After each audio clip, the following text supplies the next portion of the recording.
Bienvenue sur Famille Minimaliste, le podcast qui parle de minimalisme en famille. Seul ou avec des invités, je partage avec vous des astuces, des méthodes et des réflexions pour vivre une vie concentrée sur l'essentiel et débarrassée du superflu. Avant de commencer, un petit rappel, il ne reste que 48 heures pour vous inscrire au programme d'automne 8 semaines pour tout trier. Le lien est en description. Aujourd'hui, j'ai envie de parler de ces phrases qui nous bloquent dans notre tri et aussi dans notre démarche minimaliste. Ces petites phrases qu'on se répète et qui font qu'on n'avance pas. Quelles sont-elles? Comment les dépasser? C'est ce qu'on va voir ensemble aujourd'hui. Allez, c'est parti pour l'épisode du jour.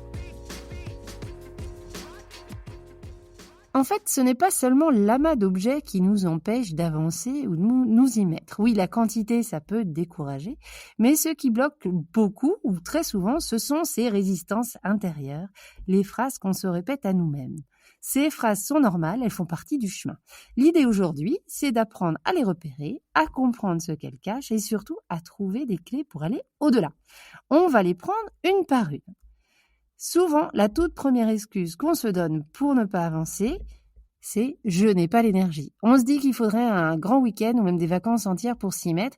Du coup, on repousse. Et c'est vrai que trier, ça demande de l'énergie. On bouge des choses, on fait des allers-retours et surtout, on prend des décisions et ça fatigue mentalement énormément. Mais la bonne nouvelle, c'est qu'on n'est pas obligé de tout faire d'un coup. On peut commencer petit. Un tiroir, une simple pile. Le mouvement crée de l'énergie. Et si vraiment c'est trop lourd et qu'on a une incapacité physique à s'y mettre, qu'on n'a vraiment pas cette énergie, il y a toujours la possibilité de demander de l'aide à un proche ou un professionnel. Une fois qu'on a dépassé l'idée de « j'ai pas l'énergie », une autre phrase surgit très souvent, c'est « je n'ai pas le temps ». Ça, c'est l'autre grand classique. On a l'impression que le tri va nous voler des heures. Et pourtant, il faut le voir autrement. Le désencombrement, c'est un investissement. Alors oui, on va y passer beaucoup de temps maintenant, mais le problème, c'est que si on s'y met pas, on risque pas de le trouver le temps dans la vie pour faire le désencombrement. Vous voyez ce que je veux dire? C'est un petit peu le serpent qui se mord la queue. Il faudrait du temps pour désencombrer, mais comme on désencombre pas, on n'a pas de temps. Donc du coup, on n'a pas de temps pour désencombrer. Donc le temps qu'on y consacre aujourd'hui, on le récupère largement après. Croyez-moi, le quotidien devient tellement plus simple et plus fluide, ça vaut le coup d'investir ce temps. Comme j'aime à le dire, le temps, ça ne se trouve pas, ça se crée. J'en ai même fait un épisode. Si c'est une vraie priorité, on finit par le dégager, ce temps.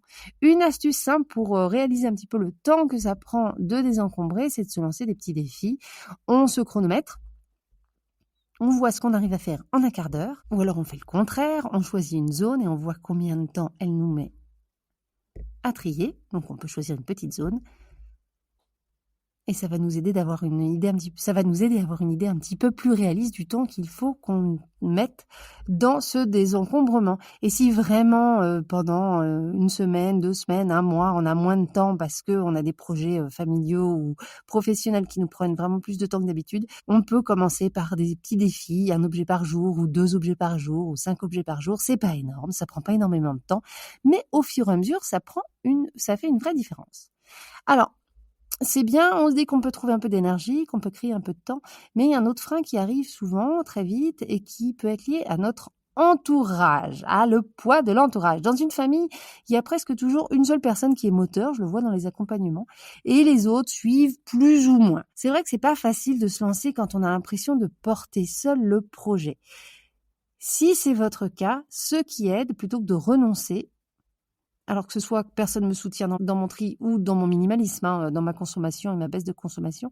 Mais ce qui aide, c'est de se concentrer sur soi, de se concentrer sur ses achats, se concentrer sur sa consommation ou se concentrer sur son tri. On commence par nos affaires, nos placards. On montre l'exemple. C'est pas parce que la famille n'a pas envie de s'y mettre qu'on ne peut pas avancer de notre côté. Et puis, si on a besoin de soutien, il n'y a pas forcément que la famille immédiate. On peut aussi s'appuyer sur l'extérieur. Il y a des communautés en ligne, des groupes Facebook, des groupes Insta, ce podcast. Et puis, c'est ça qui est bien, et c'est la bonne surprise, c'est que votre entourage, quand ils verront les bénéfices que vous tirez de ce désencombrement ou de ce mode de vie beaucoup plus simple, ça sème des petites graines et ça finit par donner envie. Et généralement, on arrive à embarquer les gens un petit peu avec nous dans notre projet. Une autre question qui peut nous stopper ou nous ralentir dans notre démarche, c'est « je ne sais pas par où commencer », la fameuse paralysie de décision. Ce qu'il faut garder en tête, c'est qu'il n'y a pas de mauvais point de départ. Le plus important, c'est de commencer et de s'y tenir. On peut commencer par la pièce qui nous fait le plus souffrir au quotidien pour voir des résultats rapides, ou au contraire par une pièce plutôt facile comme la salle de bain où il y a peu d'objets sentimentaux. Mais surtout, quoi qu'il arrive, quand on ne sait pas par où commencer et qu'on s'y met enfin, c'est de se fixer une méthode claire, soit pièce par pièce ou catégorie par catégorie, mais surtout ne pas changer de méthode en cours de route et ne pas multiplier les chantiers. Alors ces phrases-là, elles apparaissent surtout avant de se lancer, mais pendant le tri, il y a d'autres blocages qui peuvent surgir. Le premier, c'est « je vais le regretter ». C'est une peur très fréquente, c'est celle de se tromper. Mais je peux vous rassurer, si vous écoutez le podcast depuis un moment et vous avez entendu plusieurs invités, normalement, vous devriez aussi être rassurés. Les vrais regrets, c'est extrêmement rare. Les bénéfices d'avoir moins sont bien plus importants. Si malgré tout, vous avez quand même peur de regretter quelque chose, lancez-vous quand même et mettez peut-être en place une zone tampon, un carton dans lequel on place des objets douteux, ceux dont on ne sait pas trop quoi faire, on a peur de regretter, on les met de côté pendant quelques mois. Et puis, quelques mois après, on revient dans le carton et puis on voit si on a vraiment réussi à faire sans ou non. Si l'objet est toujours dans le carton au bout de quelques mois, a priori, c'est qu'on aurait pris la bonne décision de s'en séparer. Globalement, ce qu'on ne regrette jamais, c'est d'avoir désencombré. Le seul regret qu'on peut avoir, c'est de ne pas s'y être mis plus tôt. Le deuxième frein qu'on peut avoir dans notre tête, c'est le fameux « au cas où », c'est cette phrase « on ne sait jamais », on garde, on achète pour des situations hypothétiques qui n'arrivent quasiment jamais. La clé, c'est d'aller au bout du raisonnement. Je veux acheter ça au cas où, mais au cas où quoi ? J'ai envie de garder ça au cas où, mais au cas où quoi ? Si ça arrivait vraiment, qu'on soit dans une situation où on ait besoin de cet objet-là, qu'est-ce qu'on ferait ? On pourrait emprunter, on pourrait improviser, on pourrait trouver des choses d'occasion. Les solutions existent. Faire du tri et vivre de manière minimaliste, c'est vraiment un apprentissage de la confiance que l'on a en nous et en nos ressources internes. Et puis enfin, il y a une dernière phrase qui peut nous bloquer, plus subtile mais très présente, et ça c'est peut-être plus dans notre pratique du minimalisme. Au jour le jour, on va penser que le regard des autres. Que va-t-on penser de moi si ma bibliothèque est vide, si ma maison est vide, si je porte trop souvent les mêmes vêtements, si j'ai pas le dernier téléphone ? Soyons honnêtes, on dit qu'on s'en fiche, mais en fait, le jugement social, on le ressent quand même. Là, l'antidote, c'est de se rappeler que notre intérieur, nos choix de consommation ne nous concernent que nous. C'est nous qui devons nous battre au quotidien avec cette purée de maison. Donc, si les gens trouvent qu'il n'y en a pas assez chez nous, tant pis, c'est pas eux qui vont faire le ménage. En réalité, personne ne remarque vraiment si on remet 3 fois le même pantalon dans la semaine non plus, ou quel téléphone on peut avoir. Avec le temps, on s'aperçoit que le monde continue à tourner, que l'on soit dans cette course à la consommation ou non, et qu'on peut assumer nos choix sans crainte. Voilà pour ces phrases qui peuvent nous bloquer dans notre démarche. Bien sûr, il y en a d'autres, et puis chacun a ses propres blocages. Ça, ce sont vraiment les blocages que moi, j'ai pu ressentir personnellement et que je peux voir dans mes accompagnements. Mais rappelez-vous, si vous entendez des phrases qui vous bloquent dans votre avancée, ce sont des signaux, ce ne sont pas des murs, ce n'est pas des fins de non-recevoir. Ces phrases-là, elles révèlent nos doutes, nos peurs, nos habitudes, mais elles ne marquent pas la fin du chemin. En les identifiant, on reprend le pouvoir un petit peu, on avance pas à pas et on finit par se la créer, cette vie centrée sur l'essentiel.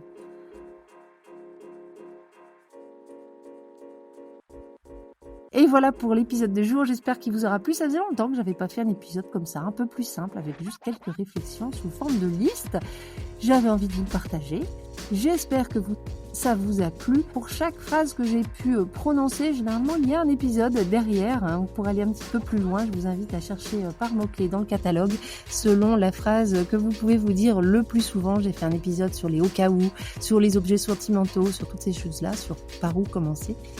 Et si vous aimez toujours ce podcast, merci de le partager avec le plus grand nombre, de penser à vous abonner, de mettre des étoiles, des cœurs, des commentaires. C'est vraiment la meilleure façon de me soutenir. Si vous voulez témoigner de votre expérience, si vous avez des thèmes à me suggérer, écrivez-moi. Je note toutes les idées.